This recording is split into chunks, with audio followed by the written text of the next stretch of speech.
Thanks very much to Dr. Bastian Seidel, to Dr. Guan Yo, to my parliamentary colleagues Catherine King and Richard Di Natale, who are genuinely passionate about continued improvement in healthcare in Australia, and to all of the council members and members of the RACGP here today, and to those around Australia.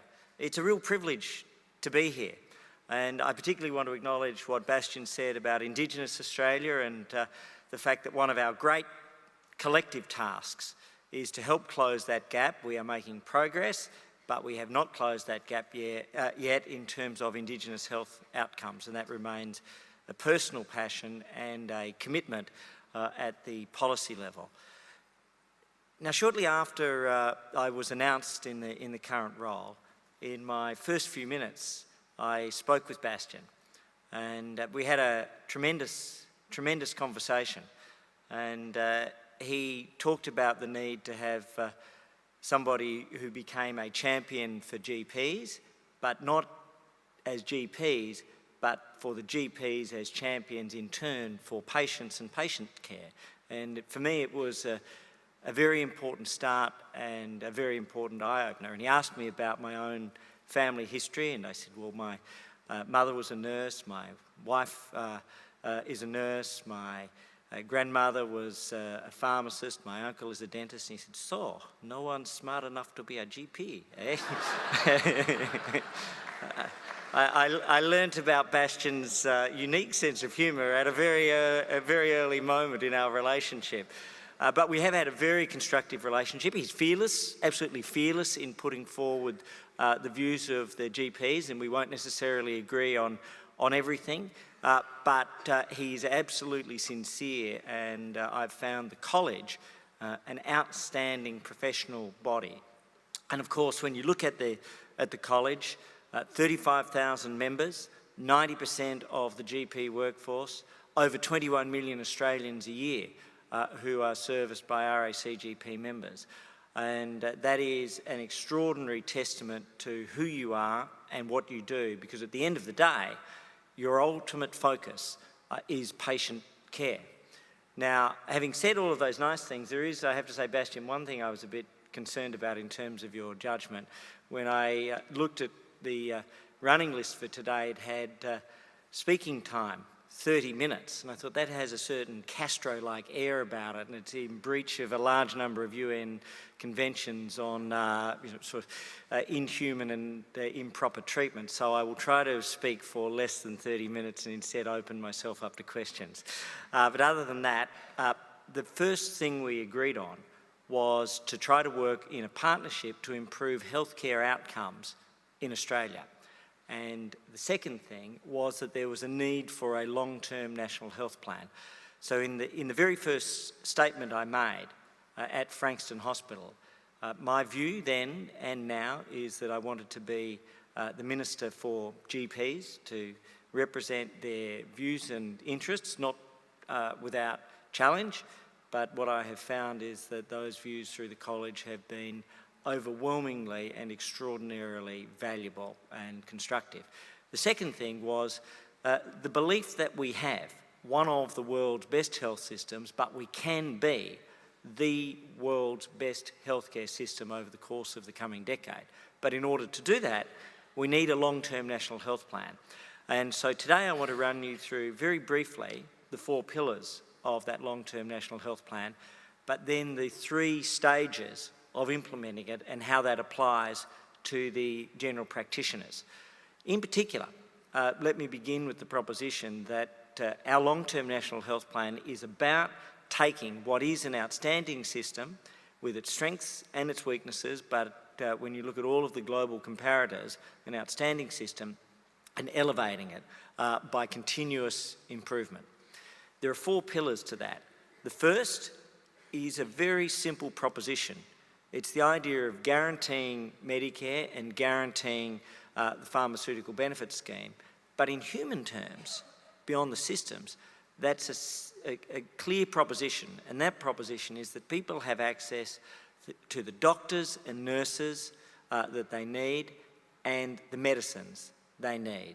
That is really, ultimately, what is fundamental. Now, in order to do that, we struck, within the first few months, a series of compacts with the RACGP, the AMA, the Pharmacy Guild, the Medicines Australia, and in addition, the Generic and Biomedicines Association. I just want to mention one of those before coming back to the Guild, to the work of the college in a few minutes. One of the great challenges in the health system is the listing of new drugs. And to my surprise, when I came into the role, I discovered that in about 2010, the contingency for the listing of new drugs had been stripped out of the budget. Therefore, there was no headroom or provisioning for new drugs, and there was a fiction built into the system that there would never be a new Opdivo, there would never be a new Keytruda, there would never be a new Entresto or Epclusa. And so when you go back to issues such as freezers or proposals for co-payments or other things, they all stemmed from the new monthly listings of drugs and the need to find savings. So we went right to the core challenge and struck an agreement with Medicines Australia where they accepted the pharmaceutical companies $1.8 billion of reductions for statutory payments over the course of the next 5 years on the basis that all of that money was reinvested into the listing of new medicines and to create a contingency reserve for that. And as a consequence, we have been able to list a $1 billion lung cancer and renal cancer drugs such as Opdivo. We've been able to make a commitment of nearly $500 million for Entresto for chronic heart failure, Stelara for Crohn's and colitis, $370 million, and many other magnificent life-saving medicines over the last few months, whilst also being able to reinvest into the GP and practitioner space and the medical research space. So that was, in a way, the enabler for all of the other changes which were required. It was the fundamental reform which underpinned everything else. The second of our pillars, beyond the access to doctors and nurses and medicines, is the supporting the hospital system, and that's the combination of the public, the private and the private health. There are two parts to that. One is in terms of the public system, the reinvestment of just over $7.5 billion in the last 18 months for supporting our magnificent public hospitals, but also knowing that if the private hospitals are not supported with a strong private health insurance system, then you will see a significant reduction in their capacity to do work and a significant increase in the waiting lists and pressures on the public hospitals. So that's why we have just worked on and delivered the private health insurance reforms, which will take pressure out of costs, which will increase the ability of people to maintain or attain private health insurance, which in turn will support the private hospitals and in turn will support the public hospitals. Part of that, one thing I'm particularly pleased about, is the ability to end the waiting time to upgrade for better mental health coverage for the first time. So there is no waiting period for somebody who needs additional mental health coverage, and that is a unique moment in Australian health coverage and something that I think is really of immense importance, and I especially want to thank the college for their input to that process. The third of the pillars, beyond the primary care, the hospital care, is mental health and preventive health. Now, we know the challenge in mental health in Australia, that there are 4 million Australians a year who have some form of chronic or episodic mental health challenge in the course of a 12-month period. That means in this room, in every room, there are people who are struggling with depression and anxiety, with eating disorders, with bipolar or manic depression, or many of the other indications within the mental health space. People get on and live their day-to-day lives, but they live it with a challenge, an impairment, a deep-seated condition, which means that they have to, in many cases, bear it in silence. And it's that silence that we first seek to end. The ability of people to seek help, the ability of people to talk about the challenge, and normalising mental health in the way that your patients will talk openly about many of their challenges and conditions in relation to hips or knees, or they may have the flu or chronic conditions. But to be able to talk about a mental health challenge so as everybody feels that they can seek the help that they need when they need it. Related to that is the preventive work, and we are just about to embark on very significant preventive work in Indigenous Australia, as well as right across Australia, and physical activity as well as consumption are critical parts of that.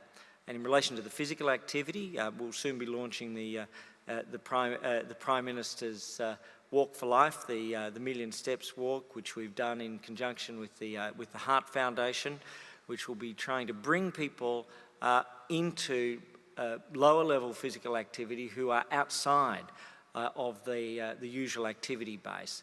And whether that's older Australians, whether that's those from particular health backgrounds or those from particular cultural backgrounds who've not been engaged, it's just a fundamentally important task of getting people moving and keeping people moving, and we are working with the RACGP especially on that project.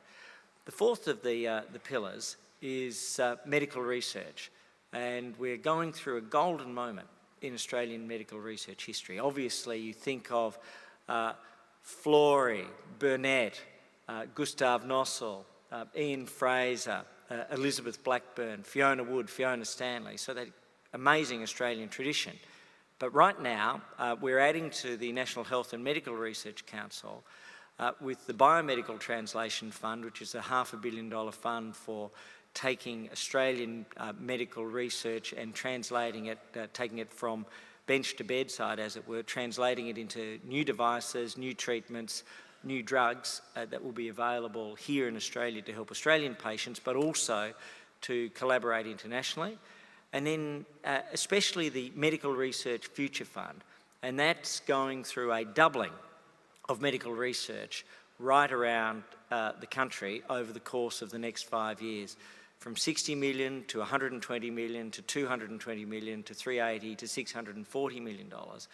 But most importantly, it's not about the money, it's the focus on patients through the Rare Cancers, Rare Diseases Clinical Trials Program, the focus on researchers, clinical fellowships, and then frontier science, 1 and 5 year projects for breakthrough Australian projects. The focus on national missions, which is about Indigenous health, as Bastian talked about, or acknowledged when he acknowledged the traditional owners, the brain cancer mission, and then the genomics mission. And then we go to the translation, so additional support for translation of Australian research, but also translation and improvement of our primary healthcare and our hospital systems. So that's the broader framework. Let me then apply that to all of you and your work and what you're seeking to do. Think of it this way, we're proceeding along 3 phases to implement that, or 3 waves of reform. The first of those waves is in relation to the partnership, and we begin with the compact that we struck with the RACGP. And that compact had a very simple message underpinning it: partnership and reform and reinvestment. On the reinvestment side, I'm really thrilled that we were able to strike an agreement that would add $500 million to general practice over the current 4-year period. We would take that to over $1 billion of reinvestment across the medical space, and $2.4 billion of reinvestment into Medicare over the current 4-year period. That translates to nearly $8 billion over the next decade of additional funding. That came directly from Bastian's work and the advocacy of all of those in this room, and I want to thank you and acknowledge you for that. Related to the compact, which comes out of it, is how we use the existing electronic system to further patient outcomes and to improve population health. The My Health Record, we struck an agreement with all of the states and territories earlier this year to move to a long-term opt-out process. So what that means is that by early 2019, we should have close to 23 million Australians on the system. The benefits, if it's done well, are of course individual patients will have their own lifetime health record. Individual patients will be able to be protected increasingly against adverse drug reactions, against the need to have duplicative testing, and the system will benefit especially from access to population health data. We'll be able to identify trends earlier on in a particular region if there are environmental impacts. We'll be able to identify the outbreaks of certain communicable diseases in areas. So we can see both chronic and we can see both episodic patterns as they emerge. And that will be an immensely important tool. Our shared task, and I would ask for your help with this, is to ensure that we have the data, that we have the material that is available so as we build that record. And I think we're endeavouring to make that easier. We're working with all of the different parts of the medical community on that. Bastian and I have just been talking this morning about making sure that the PIP incentives are crafted to provide a genuine incentive, not to cross any red lines. And so I heard that message today, and we'll complete that process with you. And it's a dual green light. It has to be the college and it has to be us working together, but it's a dual green light, not a single system, and I think that's an important commitment that I make today. The other element that Bastian talked about and the agreement struck was in relation to evidence-based medicine. And the evidence on opioids is overwhelming. Opioids are addictive and they can kill people. And that is why the states, through the Advisory Committee on Medical Scheduling and on Safety, through 3 separate processes, reaffirmed unanimously in 2015 and 2016 that there would be the upscheduling of opioids in the form of codeine to prescription only. And that is a decision which was evidence-based, which I stand by, and which I thank the RACGP for in terms of both helping to bring to bear and for standing by. And I will maintain the integrity of the evidence base on that. We know that there are over 100 lives lost through over-the-counter addiction every year.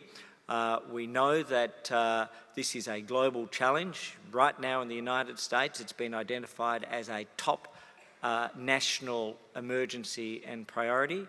And we also know that there are at least 26 countries, including the United States and the United Kingdom, Germany and Italy, Japan and France, amongst many others, that have already taken the decision and that at this point Australia is an outlier. So that is why when the change comes, it is the right thing to do. And I have also listened, though, to the states and others who have said that we need to provide more information. So today I'm announcing an additional $1 million for that transition process. The RACGP will be one of the leaders, along with the College of Rural and Remote Medicine. We'll have a particular focus on rural and regional Australia, but that funding will help with the education of patients and consumers and be providing materials for yourselves. And if you can assist in that process, that would be greatly appreciated. That then brings me to the second wave of reform. And the second wave of reform is about the workforce. And within that second wave, you can think of that as teaching, training, and attraction and retention within regional Australia. In terms of the teaching side, we have, for our university level applicants, what we have done is that we've just appointed the first rural workforce and rural health commissioner, Professor Paul Worley. He has made a great start. He is well respected, and he will be working on the training or the teaching programs within the universities to ensure that the standards are at the highest level, and in particular looking at the concept of taking the existing rural clinical schools and melding them together into a Murray-Darling Basin network. And I think that this is very important for bringing young people in the bush into training within the bush, and therefore giving ourselves the best chance at keeping them there. But as everybody who's involved in this says, they won't stay unless you then have a genuine unified pathway, to give them the chance to specialise whilst maintaining their roots and their linkage within rural and regional Australia. So in order to do that, we have been working with the college, with the RACGP and ACRM on the unified pathway and the Australian General Practitioner Training Program. And I'm very happy to announce today two things, but it's built on not just full confidence, but deep confidence in the capacity of the RACGP and ACRM to deliver that training, which you did deliver in the 1990s. That training will now be returning to the college. And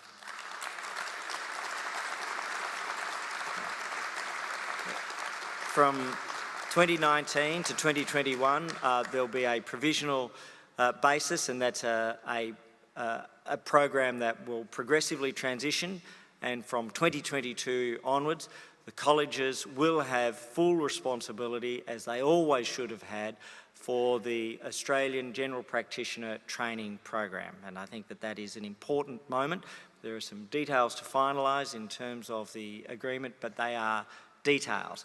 The decision has been made, the direction has been set, and the delivery will occur. So the college is back in charge of training where it should always have been.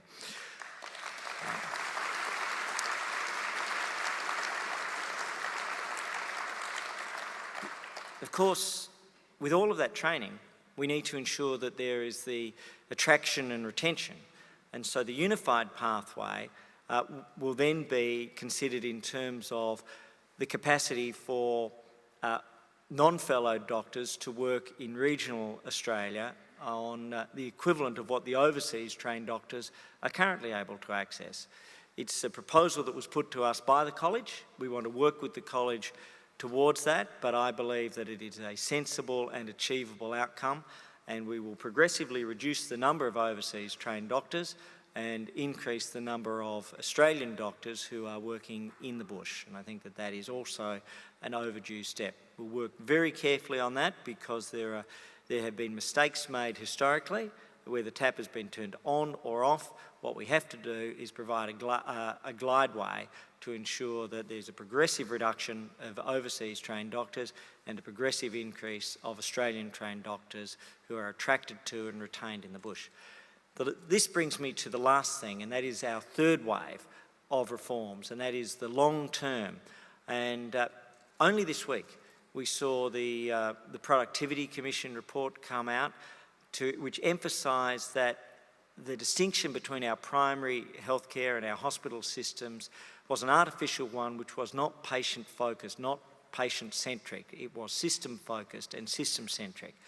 That fits with everything that we have been saying since January, where we need to work to a system which has greater emphasis on outcomes and which has greater emphasis on protecting and improving the patient through improved support for primary care. So that was also emphasised in the RACGP's Health of the Nation report only a couple of months ago. Now, that report set out the fact that primary care needs to be strengthened, and in order to do that, there are a number of things. We know that there has been a threat through a threat to patient care, as has been reported by the Bruce Robinson Medicare Task Force in relation to the corporatised after-hours services. We are meeting with them now. There will be changes, and what we want to do is to see that access to after-hours is maintained for the genuine need, but that it is not used as a subsidy scheme to take business away, to take patients away, most importantly, from their primary carer and their GP.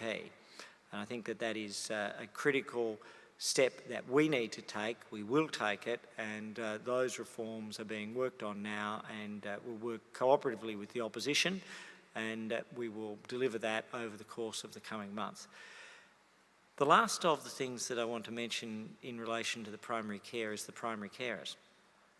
The notion of mandatory reporting was a surprise to me. This idea that if you have a doctor but not an MP, not somebody who's a business leader and not somebody who is involved in other areas of life, that doctor, if they want to seek help for an emerging mental health problem, has to report it or has to be reported. And that places a risk on their professional status and their professional standing. Our commitment, working with the RACGP, ACRM, the AMA, is to end that process of mandatory reporting for the normal course of seeking treatment. It's only where there's an identified threat to patients that of course has to and should be detailed.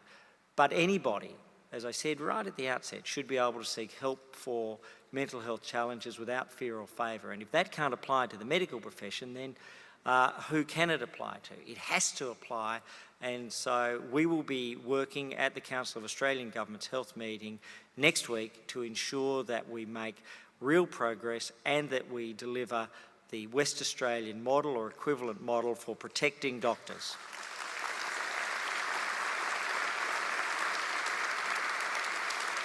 So the very final thing I want to do is ask for your help in an area that, I'm just a dumb Australian male. Some of you may say that that's a tautology. But as I've gone through this, I've learned and discovered just the importance of endometriosis as a public health issue and as a health issue for so many Australian women.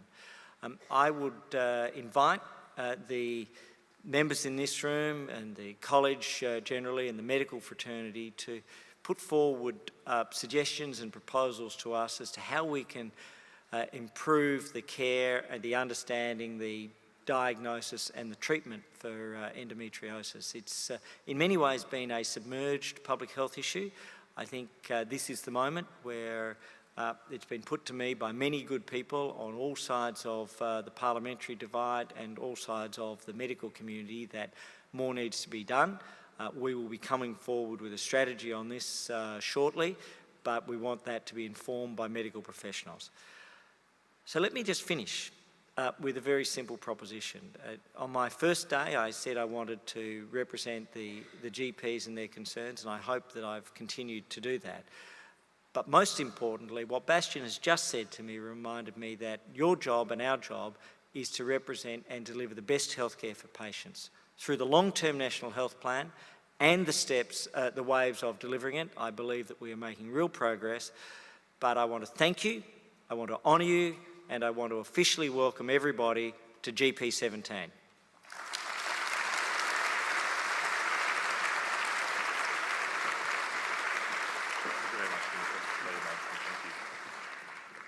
Thank you very much, Minister. That was great. I do believe we have some time for questions.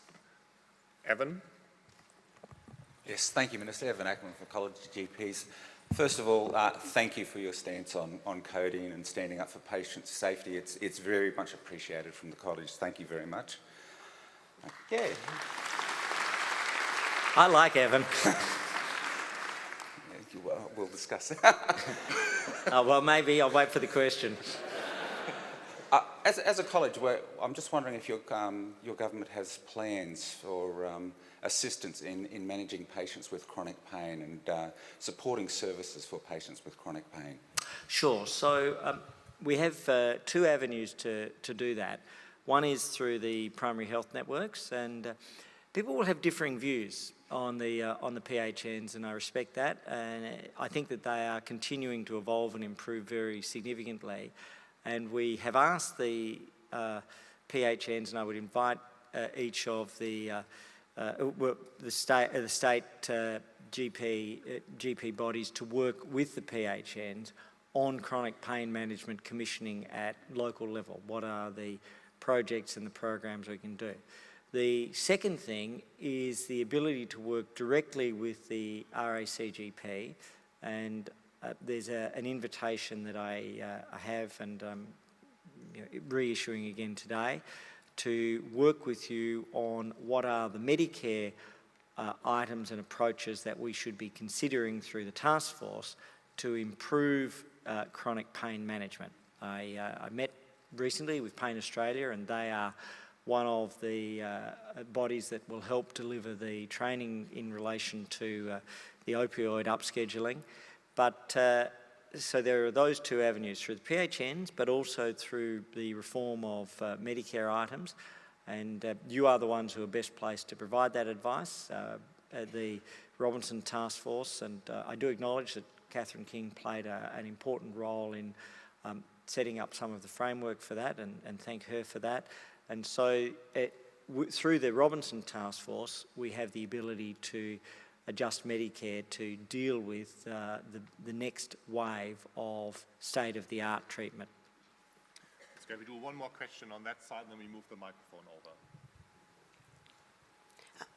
over. Thank you very much for your presentation. I'm Elizabeth Hindmarsh, and I want to ask you, will the government work with the college on one of the enormous problems that this society has at the moment, and that's family abuse and violence. And we've talked about, other issues, but this is an issue that needs to be addressed. And really, the college has started, has done work on this, and we would like the government's further support in managing this enormous problem for our community. Yes, of course. It's just such a devastation to so many families. And we're working on it through the law and order, the education, the social service and the health side. But what I'm happy to commit to today is a roundtable with representatives of the RACGP, and not just health at the government level, but also involving myself, but also representatives from the other three departments that are involved in combating family violence. So I think that's a very positive suggestion, and I'll commit that we will do a roundtable with the RACGP's chosen representatives and people from across the spectrum in government. Can we move the microphone over? I think it's Georgia would be, okay, it would be Georgia first. Good morning, thank you. My name is Georgia Regas. I'm a GP from Sydney and specific interest in obesity management. Thank you so much for your talk today, and it's great to hear that mental health is one of the important pillars. And to the credit of our colleagues here and obviously the government, thank you for reducing the stigma associated with mental health. My question is, does the government also have views in the near future, hopefully, to do the same with obesity management? Because we're finding that patients with overweight and obesity, which as we know affects 2/3 of the adults in Australia and 1/4 of the kids that are at school, they're facing the same stigma and shame, and therefore reducing access and provision of healthcare. Sure. Obesity is a challenge. We're a very interesting situation for Australia. One of the longest lived countries in the OECD, one of the highest rates of obesity in the OECD. Now, there are a number of things that we're doing. Within our 4 pillars, mental health and prevention is one of the pillars, been raised to that level. But interestingly, in the National Sports Plan, there are also 4 pillars: participation, performance, prevention, preventive health, and integrity. So the crossover between the two plans is preventive health. And so on the sports side, that's about the activity that I was talking about. On the health side, it's about the behaviours. So what we have just done is issued an invitation to the food makers and to the beverage companies to, a little bit more than an invitation, I'll put it that way, to work with us on the Health Star rating. But then there is also a healthy food program, which is about what's called reformulation. Very interesting work from the UK.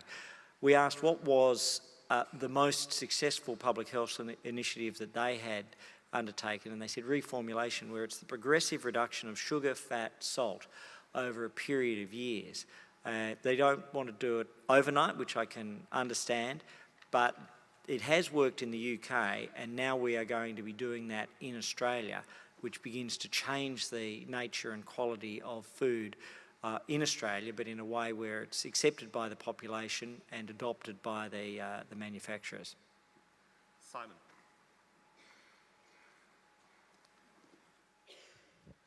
Good morning. I'm Simon Holliday. I'm a general practitioner and working in addictions in rural and disadvantaged area of New South Wales.